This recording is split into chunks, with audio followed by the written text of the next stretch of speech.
संगीत जगत की सरस्वती स्वरूपा, लोकप्रिय पार्श्व गायिका, अपने सुरों से संगीत जगत को समृद्ध करने वाली सुर साम्राज्ञ गायिका भारत रत्न लता मंगेशकर का 28 सितंबर को जन्मदिन होता है। आज उनकी पहली बर्थ एनिवर्सरी है।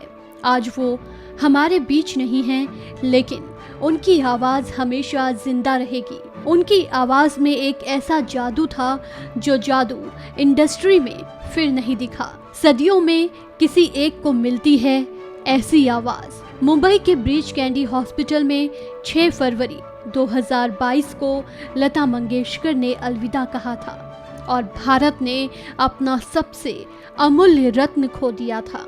अब रह गई तो उनकी यादें और उनकी मधुर आवाज। आज उनकी बर्थ एनिवर्सरी है, ऐसे में बताते हैं आपको उनसे जुड़ी कुछ खास बातें। 5 साल की छोटी उम्र में ही लता को पहली बार एक नाटक में अभिनय करने का मौका मिला।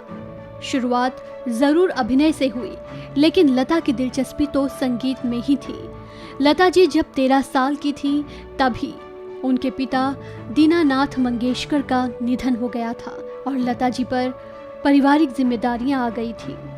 एक बार एक इंटरव्यू में लता जी ने कहा था कि अगर मेरे पिता जिंदा होते तो आज मैं सिंगर ना होती। उन्होंने बताया था कि उनके पिता को जब इस बात का पता चला कि लता की आवाज बेहद सुरीली है, तो वो बेटी लता से गीत सुनाने के लिए कहा करते थे। लेकिन लता जी को पिताजी के सामने बहुत शर्म आती थी और वो रसोई में अपनी माँ के पास भाग जाया करती थी। लेकिन पिता उनकी आवाज से ये भाप गए थे कि उनकी बेटी एक समय बाद बहुत बड़ी सिंगर बनेगी। लता मंगेशकर ने अपने करियर की शुरुआत में करीब 8 फिल्मों में काम किया, लेकिन लता जी की मंजिल तो संगीत ही थी और उनके पार्श्व गायन की शुरुआत 1942 की मराठी फिल्म किती हसाल से हुई। दुर्भाग्यवश ये गाना फिल्म में शामिल नहीं हुआ।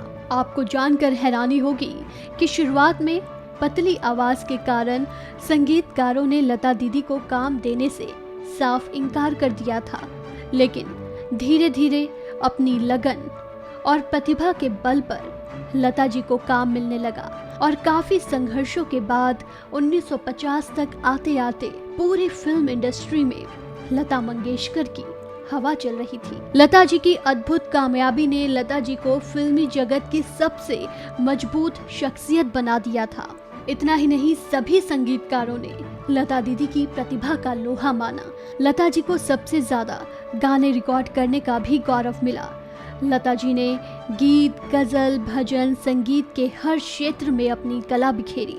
गीत चाहे शास्त्रीय संगीत पर आधारित हो, वेस्टर्न धुन पर आधारित हो या फिर लोक धुन की खुशबू में रचा बसा हो, हर गीत को लता जी ने अपनी आवाज के जादू से ऐसे पेश किया कि सुनने वाले इनकी आवाज के कायल हो गए। लता मंगेशकर की आवाज ही पहचान थी। स्वर कोकिला, सुर साम्राज्ञ गायिका, भारत रत्न, संगीत साधना और सादगी की प्रतीक स्वर्गीय लता मंगेशकर जी की जयंती पर उन्हें हमारा सादर नमन। इस खबर में फिलहाल इतना ही। तमाम अपडेट्स के लिए बने रहिए वन इंडिया के साथ।